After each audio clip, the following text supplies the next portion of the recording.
खबर बहुत बड़ी है दोस्तों। नीतीश कुमार को राज्यसभा भेजा जा रहा है, जिसका अर्थ यह हुआ कि बिहार को मिल रहा है भारतीय जनता पार्टी का मुख्यमंत्री। बड़ा प्रश्न, क्या भारतीय जनता पार्टी क्षेत्रीय दलों की दुश्मन है? हर गुजरते लम्हे के साथ भारतीय जनता पार्टी का कदम आखिर क्षेत्रीय दलों के लिए घातक और जानलेवा क्यों साबित हो रहा है?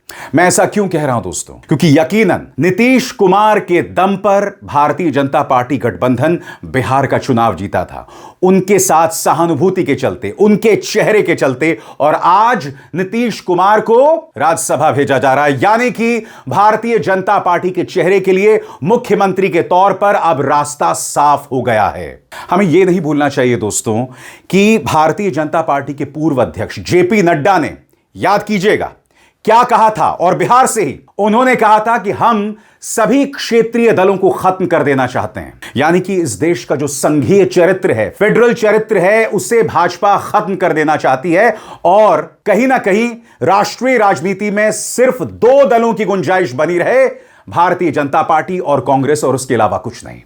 याद कीजिएगा दोस्तों, नीतीश कुमार तो महज बानगी हैं। जो दल इनके सामने नहीं झुकते हैं उन पर इतना अत्याचार किया जाता है कि आप उसकी कल्पना नहीं कर सकते। तीन चेहरे आपके सामने हैं: ममता बनर्जी, उद्धव ठाकरे, अरविंद केजरीवाल। तीनों क्षेत्रीय दल, और तीनों को बेहिसाब परेशान किया गया। जहां तक उद्धव ठाकरे की बात है, उद्धव ठाकरे को तो इस कदर परेशान किया गया, उनके दल को दो फाड़ कर दिया गया, चीर दिया गया। एनसीपी को चीर दिया गया, दो फाड़ कर दिया गया। उद्धव ठाकरे पर हर किस्म की यातनाएं बरपाई गई।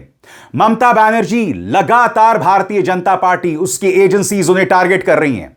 अभी हाल ही में शराब घोटाले में अरविंद केजरीवाल को शानदार जीत अदालत में मिली थी, क्योंकि सीबीआई के केस में कोई दम नहीं है, दिल्ली की एक अदालत ने फैसला सुनाया था। यानी कि भारतीय जनता पार्टी क्षेत्रीय दलों की दुश्मन है, और नीतीश कुमार को राज्यसभा भेजा जाना कहीं ना कहीं जनता दल यूनाइटेड की उल्टी गिनती शुरू हो गई है, इस बात की बानगी है। और फिर इस तस्वीर में देखिए किस तरह से अमित शाह के साथ नीतीश कुमार खिलखिला रहे हैं, मुस्कुरा रहे हैं।